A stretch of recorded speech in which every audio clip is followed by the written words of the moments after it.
Due to the graphic nature of this program, viewer discretion is advised. I love what I do. Get on the ground! Get on the ground! Get on the ground! Get on the ground! Get on the ground!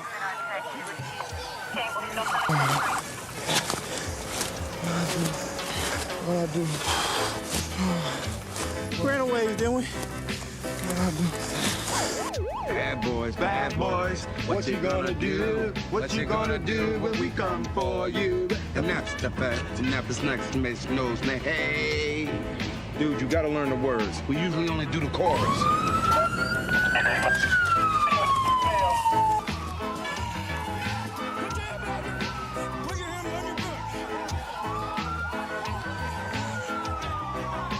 She's got the barbs in her, just let her lay there. Ma'am, you need to relax, okay? Those barbs are still in you, and if you don't relax, you're gonna get it again, all right? Just relax yourself, all right? And we'll take those out in a minute. And that is your wife? Watch the crossfire! Watch the crossfire!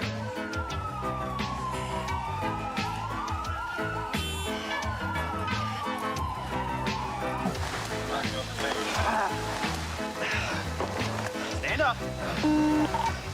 94, that's the firm. We got Bad boy. Bad boys, what you gonna do? What you gonna do? Stand up. You got it? That's in there. We heard you drop it, so I don't know why you're acting like you didn't have nothing on you. This way, there's the whole part over there. If we walk that way, we'll probably get shot. So we walk to the porta potty.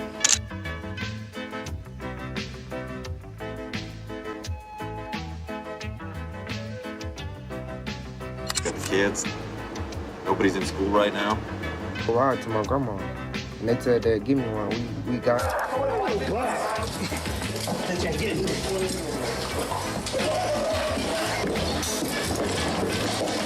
If you grew up in the 90s, you know this theme song about heart. But here's the thing, there was a whole generation of black viewers. Cops wasn't just a TV show, it was a public humiliation ritual. It was a weekly reminder that the system saw us as criminals first and human beings second. Today, we're breaking down how Cops, one of the longest running reality TV shows in history, painted black people to be the worst possible people in the world. It shedded the worst light on us. We'll talk about the stats, the history, and the culture behind it, and understand it was basically propaganda dressed up as entertainment. Y'all stay tuned while we break this down. This is from Just Say Anything. See y'all soon. You're not just saying that? I never just say anything. Cops first aired in 1989 on Fox. It was one of the first reality shows before reality TV really even had a name. It was a simple formula. You have a police officer, you follow him on the job, and you get to see real crime in action. But what does this real crime look like? More often, it was someone black in poor black neighborhoods. The entire episode filled with traffic stops, drug busts, and domestic disputes that was overwhelmingly featured black suspects. Even though only 13% of the US population is made up of black people, Cops portrayed them, and 50% of their arrests were black people on those episodes. So that's some weird distortion in the numbers, right? And you would ask yourself, why did Cops have so many black suspects? Maybe it was just more black people doing crime? Nah, it's because fear sells, and they need that fear. Television executives knew exactly what they were doing. Crime was one of the hottest news topics in the late 80s and the 90s during the so-called war on drugs. So the media outlets leaned into this imagery of blacks being criminals because it got ratings, not because it was inherently true. It was a study done by communication scholars found that cops overrepresented violent crimes by 20 times its actual occurrence rate. That means that viewers thought that crime, especially black crime, was everywhere. It made people paranoid. Even through the FBI stats, they didn't support that. But on the show, it looked like stuff was just crazy. So when America tuned in every Saturday night, what they saw in reality really wasn't reality. There was carefully created images and to make black people seem bad and have bad propaganda towards them. It was pretty sickening at the time, but we all looked at it as entertainment. Even myself, I'm guilty of this as well. But the question is, people asking, how did you even watch the show like that? I mean, think about it. You're sitting home with your family, you're watching people getting tackled on TV, pepper sprayed, dragged out their car, just treated like dogs. I mean, they were just caught on crack. It was just marketed as gritty entertainment. But for us, it was shameful. But at the time, it didn't seem that shameful. We was under the spell. At the time, we fell victim to what was going on. This was exploitation TV. It was poverty porn. Instead of showing black excellence, Fox turned our pain into primetime comedy. People laughed at us, made memes before memes even existed, but they treated the struggle like it was entertainment. I know it's probably the Klan probably sitting back watching and laughing at this stuff. Like, look at them niggers over there doing that dumb nigger stuff. It was blackface. And yes, the show did show white and Latino people as suspects as well too. But the editing made sure that the black people were the faces and the most memorable cases, or the memorable people that they arrested. So in the public minds, it's hard to erase that image that they see. And looking back on it, Cops wasn't just embarrassing, it was damaging to just us as a culture in general. Study shows that repeated exposure to negative media portrayal of black people reinforces negative stereotypes. So according to the Journal of Broadcasting and Electronic Media, viewers of Cops were more than likely to believe that African Americans committed the most crimes, even though the crime data didn't reflect it at the time now and even back then. And here's the real about it. If y'all can believe this, a study in 1996 study shows that 70% of white viewers of the show like Cops believe that black people were more violent than white people.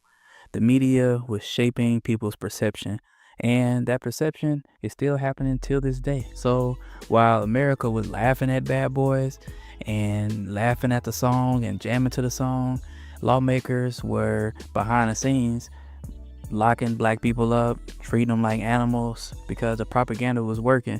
The incarceration numbers were high during that time, and it was scary.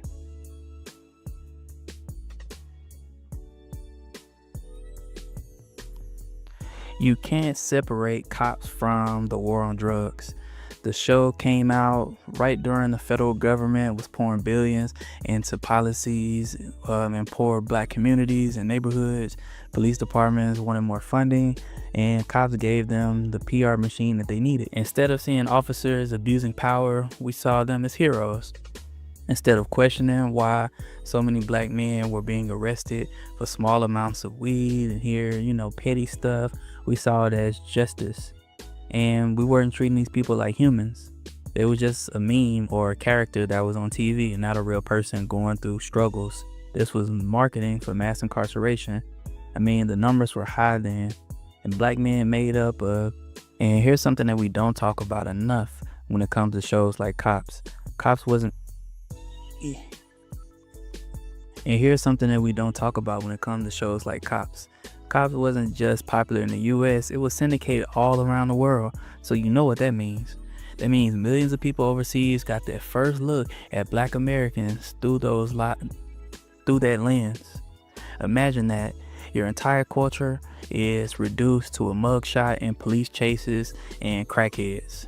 It's crazy, right? Yeah, that's the world we live in. So while hip hop and sports was showing beauty and creativity of black life in a certain degree, when I say hip hop, take that with a grain of salt, Cops was exporting our worst stereotypes all around the world. And this is why representation is power, and Cops robbed us of that power during that time. Instead of nuanced stories about black families, love, or success, we were portrayed as these out of control, just super predator monster criminals. They shaped how our teachers see the black kids. Imagine if you was a black kid at a white school and your white teacher was looking at Cops the night before. They gonna treat you like, hey, I don't care about you in this mask, just don't hurt me, don't rob me. I mean, if you was an employee, you had a white boss, they gonna look at you like, hey, I don't want to hire this person. We was already guilty before we did anything. Every stereotype you see in the courtroom, classroom, or job interviews was fueled by shows like Cops. It did negative PR that still is doing damage till this day, because the people who was watching those shows back then are still alive now. The show eventually got canceled in 2020, which is a very long run, After the George Floyd protests, networks finally realized that what we was doing for decades, or what they were doing for decades, which was a PR stunt and a smear campaign for black people. But the damage was already done. It was too late at that point. People weren't even watching shows like that. So 30 years of negative images just don't disappear overnight. So some kids now probably asking like, how could y'all even watch a show like Cops? It's because we didn't realize it was a trap at the time. We thought it was just Saturday night entertainment, but in reality, it was propaganda that humiliated us. They criminalized us and shaped an entire generation view on Black America. And now we have to ask ourselves, what show now is doing the same thing that Cops did back then? Because history always repeats itself. They have the same agendas, they just change it once we find out what they're onto. So what's the new wave of propaganda? Is it already here? Is it something that's brewing? Is it something that's gonna come years down the line? Y'all let me know. That was my video for today. Just let me know how y'all feel about Cops and shows like Cops. Was it detrimental to the Black community? Did y'all like some of them shows? Do y'all think they should run it back? I don't think so, but I already gave all my opinions. Once again, that was my video for today. Thanks if you made it this far. Remember, this is from Just Say Anything. See y'all soon on the next video. Thanks for the support. Y'all hold it down. Peace. Just Say Anything. Like, share, and subscribe. You're not just saying that? I never just say anything.